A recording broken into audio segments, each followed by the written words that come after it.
जय हिंद सभी स्टूडेंट को। वार्म अप शुरू कर लेते हैं पहले थोड़ा सा, देन उसके बाद हम जो जो हमने टॉपिक्स लिखे हुए हैं, multiplication theorem, independent event based theorem, इन सब पर डिस्कस करेंगे, है ना। अब ज्यादा कुछ नहीं बचा है आपका प्रोबेबिलिटी में। 2-3 सेशंस के बाद सीधा पीवाईक्यू पर हम अपना काम करेंगे। आपके मोस्ट ऑफ द टॉपिक जो स्कोरिंग टॉपिक है वो कंप्लीट हो चुके हैं, आप उनको जरूर देखना। इसके बाद जो मैं स्टार्ट करूंगा वो करूंगा कॉम्प्लेक्स नंबर, बिल्कुल पॉइंट टू पॉइंट जैसे हम चीजों को पढ़ रहे हैं बिल्कुल वैसे ही पॉइंट टू पॉइंट हम चीजों को टच करेंगे, क्वेश्चंस करेंगे, प्रैक्टिस करेंगे। आप अपनी कंसिस्टेंसी और हार्ड वर्क और रिवीजन, ये 3 चीजों पर बिल्कुल फोकस बनाकर चलना। एग्जाम निकल जाएगा, कोई बड़ी बात नहीं है। तो वार्म अप कर लेते हैं। सबसे पहले हमारे पास 52 कार्ड्स हैं, जिसमें से हमें 4 कार्ड्स को क्या करना है, सिलेक्ट करना है। तो बहुत सिंपल, मुझे probability of A find out करनी है, जिसके लिए मुझे सैंपल स्पेस चाहिए होगा। सो 52 कार्ड्स में से मुझे क्या करना है, 4 कार्ड्स का सिलेक्शन करना है। अब पहला पॉइंट पढ़ते हैं हम। All 4 are of same suit, चारों के चारों सेम सूट के होने चाहिए। मतलब या तो स्पेड होना चाहिए, या फिर एस होना चाहिए, सॉरी स्पेड होना चाहिए, या फिर क्लब होना चाहिए, या फिर डायमंड होना चाहिए, या फिर हर्ट होना चाहिए, है ना। तो बार बार मैं बीच में या का यूज कर रहा हूं। मतलब 13 में से 4 हर्ट के होने चाहिए, या 13 में से आपके 4 डायमंड के होने चाहिए, या 13 में से आपके 4 स्पेड के होने चाहिए, या 13 में से आपके 4 क्लब के होने चाहिए। तो ये फर्स्ट वन की प्रोबेबिलिटी आ जाएगी, ठीक है। सेकंड पार्ट आप कर लोगे। थर्ड पार्ट देखो, इसका इंपॉर्टेंट है, प्रोबेबिलिटी ऑफ सी। अच्छा, सैंपल स्पेस तो मेरा सेम ही है। 52 कार्ड्स में से मैंने 4 कार्ड्स का सिलेक्शन किया। Now all 4 card of same suit, चारों के चारों कार्ड आपके किसके होने चाहिए, सेम सूट के होने चाहिए। अब बहुत इत्मीनान से बात समझो आप। हमारे पास टोटल जो कार्ड्स हैं वो 13 कार्ड्स हमारे किस चीज के, 13 हमारे डायमंड के, 13 हमारे क्लब के, 13 हमारे स्पेड के, और 13 हमारे हार्ट के। उसने बोला चारों के चारों कार्ड आपके सेम सूट के होने चाहिए। बहुत इत्मीनान से समझो कि चारों कार्ड सेम सूट के आप कैसे लोगे। सबसे पहले आप क्या करोगे, जो आपके पास 13, देखो इस टाइप के आपके पास होंगे ना। हमने जो एक फिगर बनाया था ए ए ए ए, ये हमारा स्पेड हो गया, ये हमारा क्लब हो गया, ये हमारा हार्ट हो गया, और ये हमारा डायमंड। इसके बाद 2 2 2 2, देन 3 3 3 3, और ये कहानी चलती रहेगी कहाँ तक, किंग तक, के। सो हर एक चीज को देखो आप, ये स्पेड का एक पूरा सूट है, इसमें 13 कार्ड्स है ना। ऐसे ये पूरा क्लब का एक 13 का पोर्शन है, ये हर्ट का पूरा एक 13 का पोर्शन है, और ये डायमंड का पूरा एक 13 का पोर्शन है। उसने कहा है कि आपको सेम सूट के चारों कार्ड लेना है। तो सबसे पहले आप क्या काम करोगे, आप इन चारों में से किसी एक सूट को सिलेक्ट करोगे, है ना। सो मतलब सबसे पहले आपको क्या काम करना है, इन 4 में से ये जो ये 13 है, इन 13 में से आपको किसी एक का सिलेक्शन कर लेना है कि भाई मुझे ये वाला लेना है, क्योंकि चारों चारों के चारों कार्ड, जो चारों कार्ड आपको लेना है वो सेम सूट के होने चाहिए।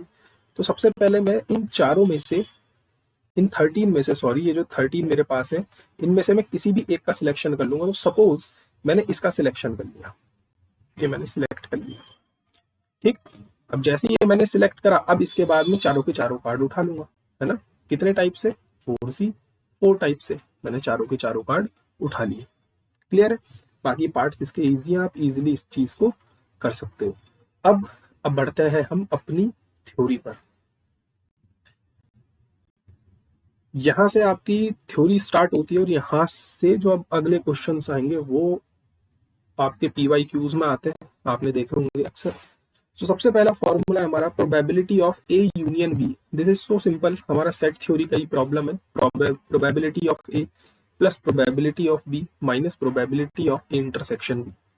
लेकिन अगर ए और बी म्यूचुअली एक्सक्लूसिव हो गई, मतलब ए और बी डिसजॉइंट सेट बन गए। डिसजॉइंट सेट मतलब इन दोनों के बीच कुछ भी कॉमन नहीं है, तो उस टाइम पर इनकी प्रोबेबिलिटी 0 बन जाएगी। और जैसे ही प्रोबेबिलिटी 0 बनी तो हमारा यूनियन का फॉर्मूला केवल इतना ही बचेगा, क्योंकि ये पोर्शन हमारा 0 बन चुका है। क्लियर है? नाउ ये म्यूचुअली एक्सक्लूसिव अलग चीज होती है। ये वो दो इवेंट है जिनके बीच में कुछ भी कॉमन नहीं है ना। जैसे सपोज मैंने एक डाइस फेंका, उसमें मैंने पहला इवेंट ले लिया सारे के सारे इवन नंबर, और एक दूसरा इवेंट ले लिया सारे के सारे ऑड नंबर्स। तो ये दोनों जो इवेंट है ये म्यूचुअली एक्सक्लूसिव इवेंट है, क्योंकि इनके बीच ये दोनों के दोनों सेट डिसजॉइंट सेट है, कुछ भी कॉमन नहीं आएगा, है ना। Now next, two event are set to be independent. किन्हीं भी दो इवेंट को हम इंडिपेंडेंट यानी स्वतंत्र कहेंगे कब? अगर happening of one does not make any effect of occurrence of others, मतलब किसी एक का होना दूसरे को इफेक्ट नहीं करना चाहिए। जैसे सपोज करो मैंने दो कॉइन्स उछाले, तो पहले कॉइन पे जो भी आया उसका दूसरे कॉइन से कोई लेना देना नहीं है। ऐसा तो है नहीं कि पहले कॉइन पे हेड आ गया तो भाई दूसरे कॉइन पे भी हेड आएगा, आ भी सकता है नहीं भी, है ना। तो ऐसी इवेंट इंडिपेंडेंट इवेंट बनती है, मतलब जो एक हो जाए वो बाकियों को इफेक्ट ना करे। जैसे फॉर एग्जाम्पल आपने एक पासा फेंका, एक डाइस फेंका, उस पर सपोज 1 आ गया। जैसे ही वो 1 आ गया, अब उसके बाद कोई और नंबर नहीं आ सकता, 2 नहीं आ सकता, 3 नहीं आ, क्योंकि एक बार में एक ही नंबर आएगा ना। आपने डाइस फेंका, सपोज आपका 6 आ गया, अब बाकी नंबर रेस्ट है, अब कोई कुछ नहीं आने वाला। इसका मतलब ये डिपेंड कर रहा है, बाकी जो 5 इवेंट हैं ये एक नंबर पर डिपेंड कर रहे हैं, तो ये इंडिपेंडेंट इवेंट नहीं है। ऐसे इवेंट जिसमें एक का होना दूसरे को इफेक्ट ना करता हो, ऐसे इवेंट इंडिपेंडेंट इवेंट बनते हैं। ठीक। नाउ कंडीशनल प्रोबेबिलिटीज के नाम में ही कंडीशन लगी हुई है। अब हम क्या करेंगे, एक से ज्यादा इवेंट को रन करवाएंगे। अभी तक हम जितने भी क्वेश्चंस कर रहे थे वहां पर एक ही इवेंट रन हो रही थी, अब यहाँ पर क्या होगा, एक से ज्यादा इवेंट रन होनी शुरू हो जाएगी। तो कंडीशनल प्रोबेबिलिटी यहाँ पर आपको एक कंडीशन देगा, नाम से पता चल रहा है कंडीशनल प्रोबेबिलिटी। इसको मैं दिखाऊंगा कैसे, पी ए अपॉन बी से। क्या मतलब है पी ए अपॉन बी का? पी ए अपॉन बी का मतलब है कि ये जो बी इवेंट है ये हो चुका होगा, है ना, ये बी इवेंट हो चुका होगा। जब ये इवेंट हो जाएगा उस टाइम के बाद मुझे इस ए इवेंट की प्रोबेबिलिटी फाइंड आउट करनी है ना। Probability of happening of event A, मुझे ए इवेंट की प्रोबेबिलिटी फाइंड आउट करनी है व्हेन, जब बी अकर्ड, बी हो चुका होगा।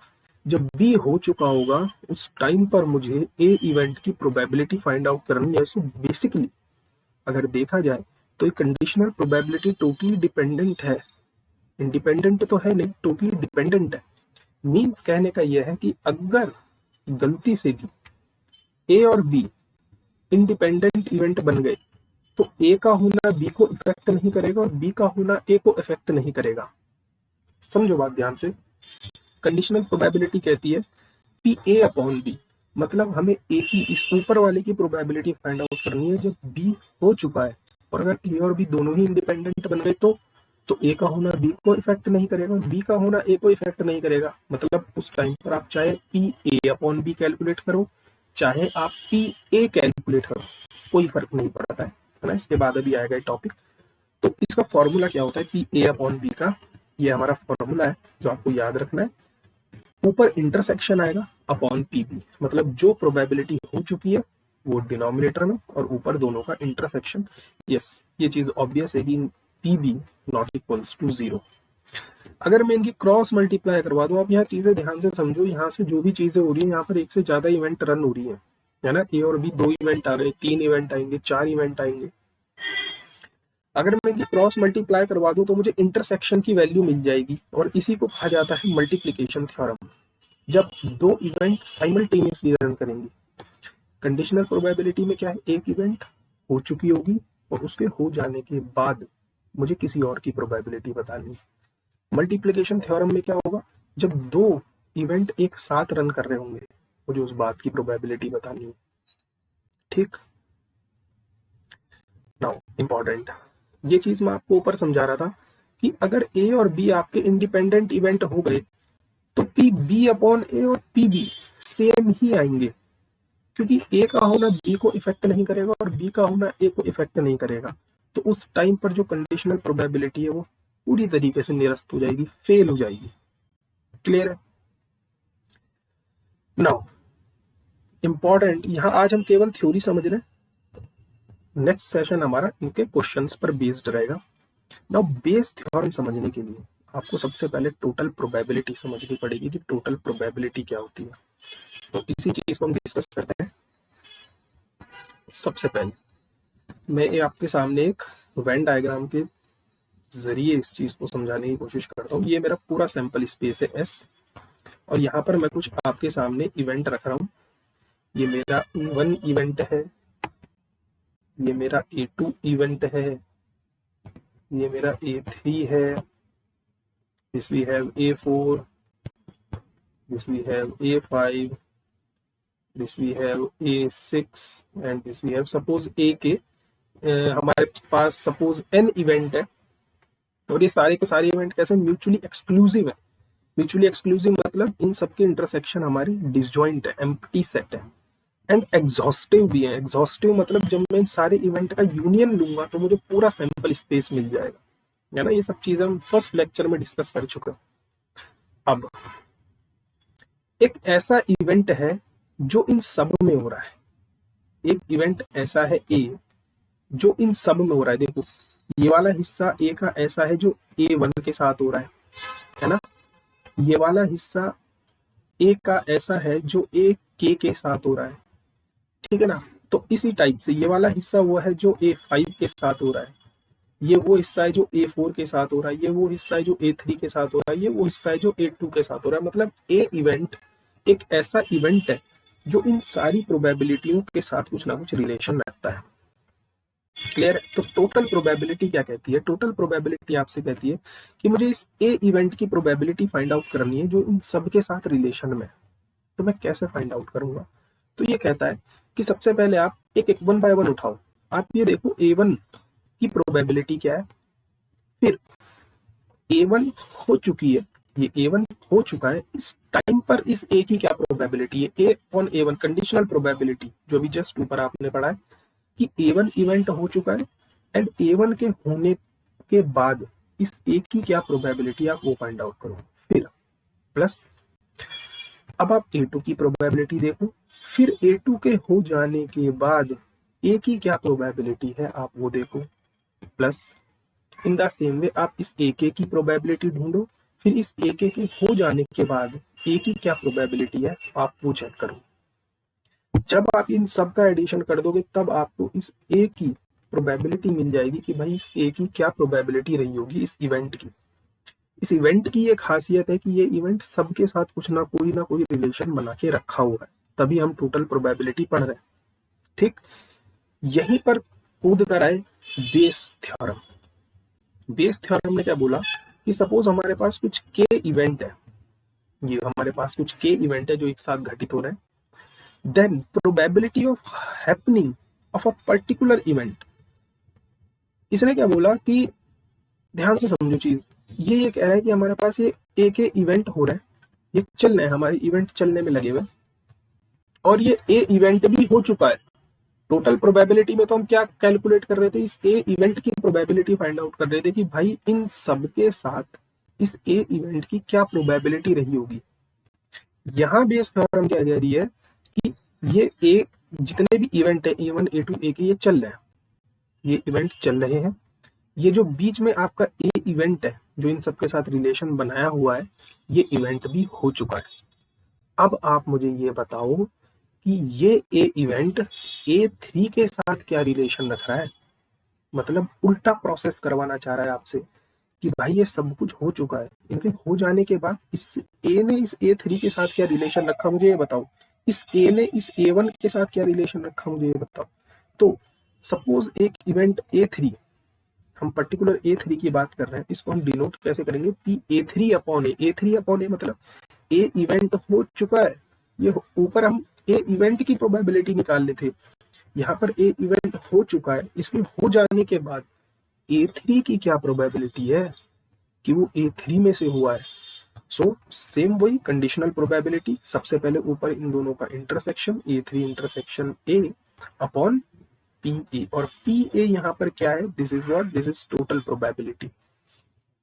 तो इन दोनों को समझ कर बेस थ्योरम बनेगी। क्लियर है।